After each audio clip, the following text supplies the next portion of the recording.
Our brain is extremely interesting. It has 100 billion neurons here. Now remember, the brain is not the software, it is the hardware. The software is the mind which is utilizing the hardware. But the problem is that whenever you need to do any kind of work, the brain, to accomplish it, fires neurons in the sensory motor region, the neocortex, the prefrontal cortex, to enable you to think, to enable you to do physical activities, etc., and accomplish the task at hand. Now, the brain is a self-learning and self-programming mechanism, way beyond any of the computers that Verizon possesses. What is the nature of this human brain? When it notices that some activity is being repeated again and again and again, it creates shortcuts of it in the basal ganglia of the neurons. So those then become habits. In other words, the brain's work becomes simplified. Like, for example, the first day we started typing. The quick brown fox jumps over the lazy dog, right? So our brain exerted itself to the maximum. Where is the A? What finger should I utilize? How should I move it?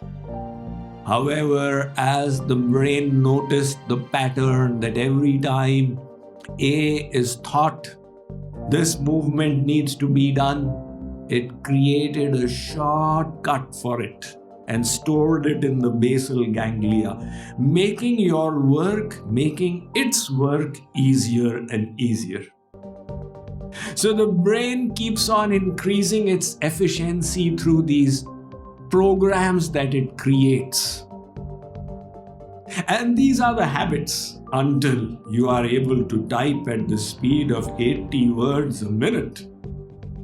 Now, if the brain did not have the self-programming ability, and we had to exert ourselves in typing the extent to which we did on the first day, then alongside with typing, we'd never have been able to do anything else.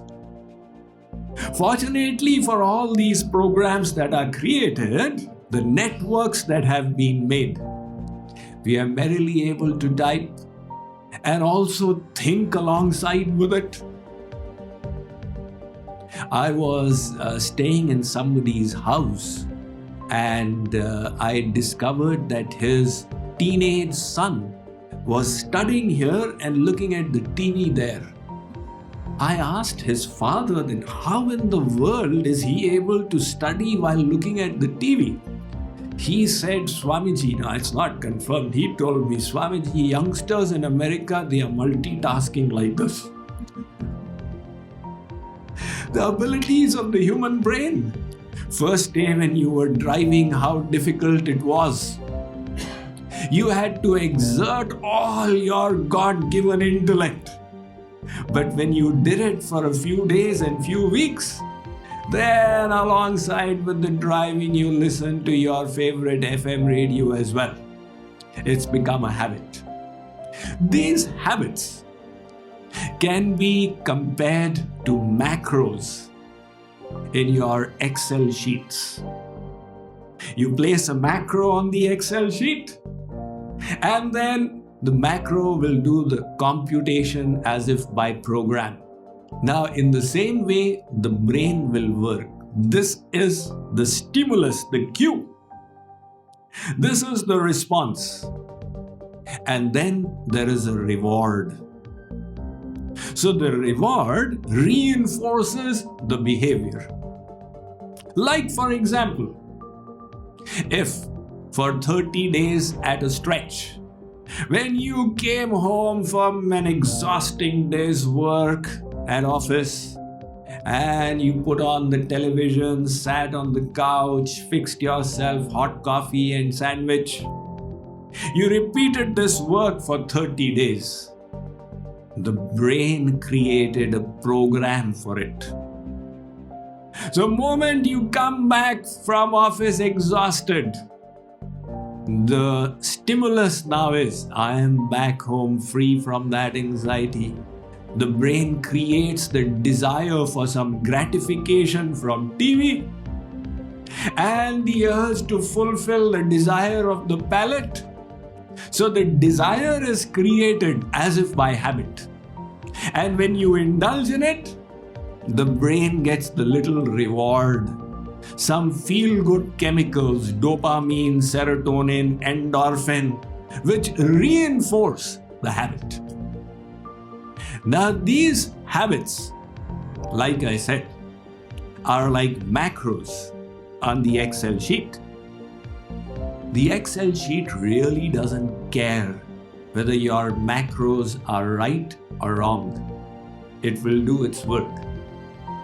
Similarly, the brain also doesn't care whether the habits you have installed in yourself are harmful or beneficial. The brain will do its work. And that is why it is important how we configure the network of our brain.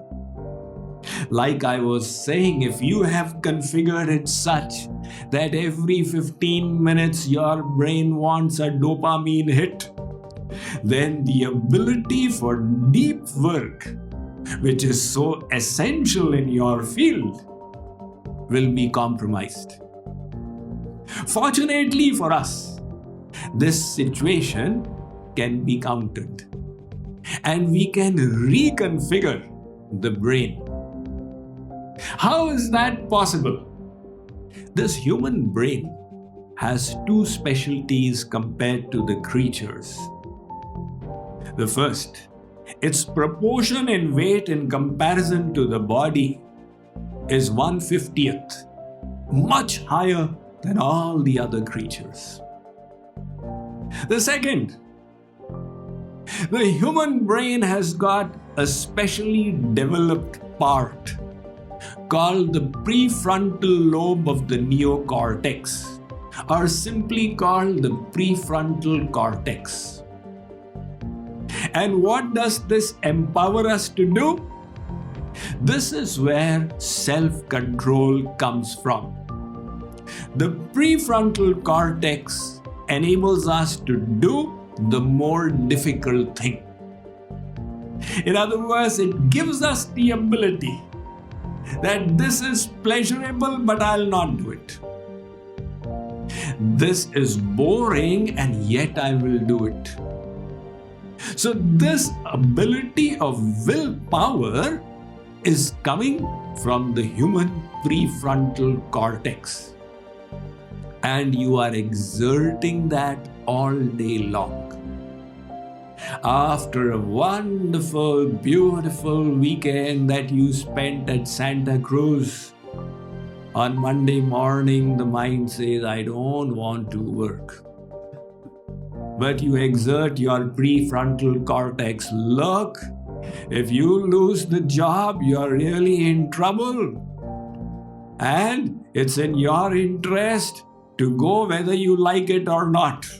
So the prefrontal cortex gives us the self-control, which enables us to do unpleasant things, difficult things, forcing us into it. It has got 3 partitions. I will not do this. I will do this. I value activity, and I want. What is my ultimate goal? Awareness of that purpose. So the trick then is to utilize the power of the prefrontal cortex in reconfiguring our mind. How do you do that?